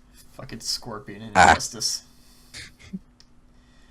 Fighting games. Whereas my big two are definitely Green Arrow and Batgirl. Speaking of NetherRealms, I saw a funny tweet from Ed Boon today after the Sony thing was going on. It was like right before I left for work, and Ed Boon tweeted, he was like, "Oh, so the Order 1866 has special things that you can get if you order the game before it comes out, like some kind of pre-order." And it got like, a couple hundred retweets. I was like, God damn it, Ed. You and your pre-order jokes. Yeah, aside from that, we can talk about more Persona Q, but that might actually end up being my all I need to say about my week. Well, shit. Quick question: Have any of you guys had a chance to play This War of Mine yet? No, I have played not. it for like 10 minutes, and because it wasn't the game I expected, I immediately quit it, and I've been meaning to go back. Yeah, we talked about that in the previous cast. That violation of expectation. I have a friend of mine though who's played it for about 20 hours, and he finally quit. Huh. Yeah, It's like his. because his I've jam. been playing. Yeah, I've been playing it a little bit myself, and holy freaking cow, is that game depressing? Yeah. I mean, it's just I mean, I haven't felt this depressed since I played Spec Ops, and I know. that one made me Well, it's that one different- made me feel hurt. I thought Spec Ops That was one made me fascinating. hurt. I'm not No, entirely it's sure totally Spec Ops one of my was- favorite games ever. Yeah. I'm not really sure if Spec Ops is depressing so much as it's haunting. The way it tries to subvert your expectations of shooters. Yeah. It's very interesting. Dude, it's that whole white phosphorus scene. It just fucking hurts you at your Like- soul, dude. I mean, seriously, I found when it I depressing did at when the that time, when but I in was playing, retrospect, it's not depressing. It's like psychologically interesting. I don't well, know. see, here's the thing you have to remember: if you're gonna play Spec Ops to get the full effect, you have to go in with the mindset that they intended, which is that you have to go in expecting this to be another, generic modern combat game. And for like the first couple hours, it basically does everything it possibly can to make you think that this is just, going to be another. Spec Ops is a strange game where if you are the target audience, you probably won't like it. But if you Yeah. aren't Yeah. the target audience, you're going to find it incredibly fascinating. Yeah. But see, the thing is that that white phosphorus moment, and I really am serious. I seriously, nobody sees it coming, and just in the moment that you see it, that I literally, and I am not making any of this up, I'm not exaggerating or anything. The moment the realization hit me, I literally had to put the controller down on the floor, put my head in my hands, and just think, what in the God's name did I just do? Well, then, man, we're And- the right audience for that game. Yep. Yeah. And man, I just love the fact that that game basically just hates you. It really does. It just despises you for playing it. Yeah. Getting back to this War of Mine, though, the big thing about that is, we talked previously how we kind of wanted to have like this story-driven, first-person kind of game of you were in the shit. Yeah. You were I a didn't civilian mind if that it was is. side-scroller. I just thought it was supposed to be an extremely narrative-driven, level-based, side-scrolling Yeah. stealth game. Well, it does I mean- have a lot. It does have plot to it. It's just But it's a It's procedural plot. kind of. Yeah. Yeah. And the thing But is, see, the thing like, is, I kind of expected it because the developers up and down, they kept talking about what the inspiration for this game was, and Yeah, those of you and out there who don't know, but the inspiration comes from this article called "1 Year in Hell," and it was written by this guy who was in Bosnia during the was it Bosnia or Serbia? Bosnia. Anyway, he was totally in Bosnia during the shit that went down in the Balkans back in the late 90s. And the way the whole point of his was how hard it was to just get the basics for survival at a time when everything, like literally everything in the fucking city was shot. There was their infrastructure was gone. Law and order was just non-existent. See, And I they read sort a- of give I you read the a good Mediac idea. post where somebody said that was actually inaccurate, and there actually were still laws and such going on. There were still police. yeah, I Because he remember talked hearing Yeah, about that. but how, the problem the is- looting was not at all a thing. Like, nobody looted from each other in the actual war era. Yeah. There's a NeoGaf post. I'm sure, Chris, you're probably thinking the But- same one I am, right? Yeah, I had Yeah. heard about that. But like the big thing with this War of Mine, like, the trailer had some kind of expectations of you were going to be a civilian that was trying to get people out while the war was going on. Whereas in the game, it's like the war already happened.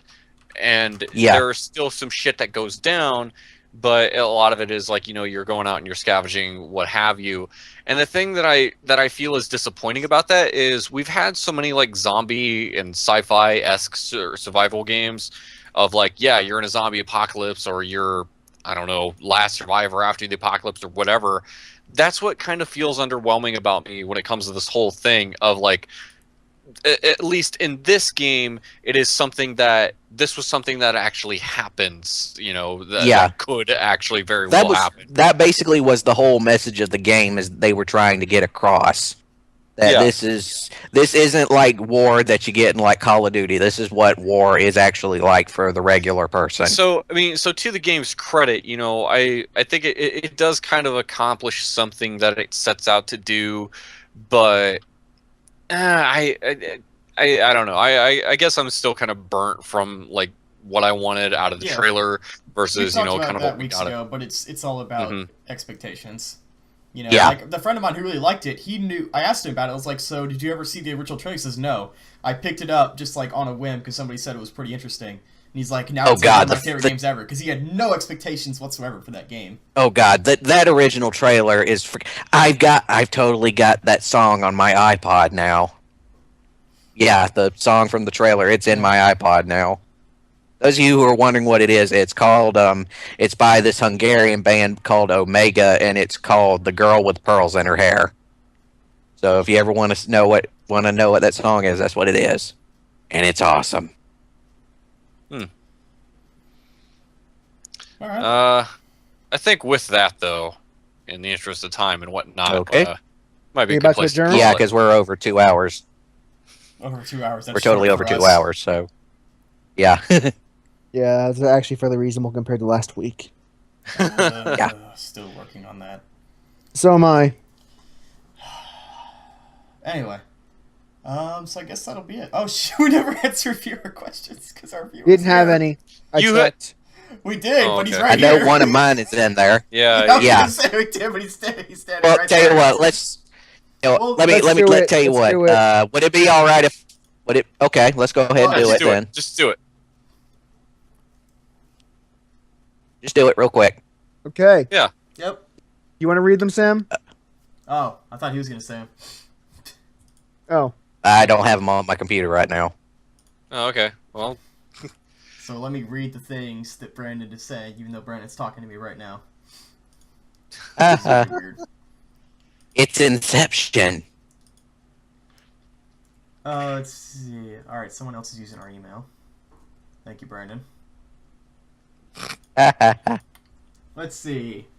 Hope you guys managed to survive Black Friday. I had a 12-hour work shift that day, so I'm good and buggered. Anyways, firstly, do you guys read the Yep. novel Ready Player One by Ernest Cline? It's a science fiction novel that's absolutely loaded with references to old school gaming, D&D, music, and 80s culture. It is undoubtedly one of the most fun books It totally I've ever read. is. Not just a science fiction, but It fiction is. in general. I've It heard is. it, but I've not read it. I had not read yeah, it. You need to. I haven't. Go to the bookstore. Go to the library. Get it. Go to the bookstore. Go to the library. Get it somehow. Yeah. Shoplift it if you have to. It's worth it. And second It one, is we talked about a little bit, was do you guys miss having an adventure mode in the new Smash Bros? I rather like the adventure mode in Brawl, but I can understand why Nintendo decided to get rid of it. Yeah, I totally can. Yeah, because like from a functional standpoint, like I never liked the idea of the fighting game that forces you to play as certain characters. Like I just don't like that bullshit. Yeah. But man, those cutscenes were nuts. Like Yeah. seeing Star Fox attack fucking Meta Knight ship, and fucking a Rayquaza shows up, and just And then having like, Kirby drag Star Fox, Fox McCloud, Dragon Fox. that was done. That was Diddy Kong. Behind him down the. Oh yeah. that was Diddy Kong did that, and like just crazy bullshit like that. Link and Mario are running down a battlefield. Like what? Like that was all Mhm. nuts. And freaking Samus has to go get her suit back, and Solid Snake is there, and Lucario shows up, and she scans him. Yep. Like, yeah, that was the And fucking Sonic is best. there, and he's literally the last person that shows up. Yeah, like it didn't show up till like the very end of it. It was so dumb. Except Yeah, for like- Master Hand. Oh, Like, I just thought of something. Do you remember when I was talking earlier about that that Nintendo commercial from Australia? Yeah. What if that 3D animated guy is actually Master Hand? What if that's like his final form? I have no idea. I don't know. I wish It'd it be- was. It'd almost be like Polygon Man from fucking PlayStation All Stars. Yeah. Shit about that game. I forgot I have Oh, on my that Vita. game, man. That has so much potential. Got so ruined by it. Yeah, we were Oh, supposed to God, play that, but yes. I totally forgot about it. It's on my Vita somewhere. Yeah, don't bother. It's crap. I It's still not. It's not generic bad. as all It's hell. not bad. No. It's just The netcode is terrible. Yes. Awesome. Yeah. So even if we wanted to play with each other, it would probably fuck us over in one way or another. Yeah, even worse than Yep. in a Charky's connection usually fucks us over. Ugh, yeah. Damn it, Chris. Ugh. All right. I don't know what to tell you, man. Just get put her in it. All right, and that'll do it for this week. I'm tired. Awesome. I'm gonna go to bed. Thank you. Awesome. Thank Good you night. guys so much for having me. Not a problem. Yeah, no problem.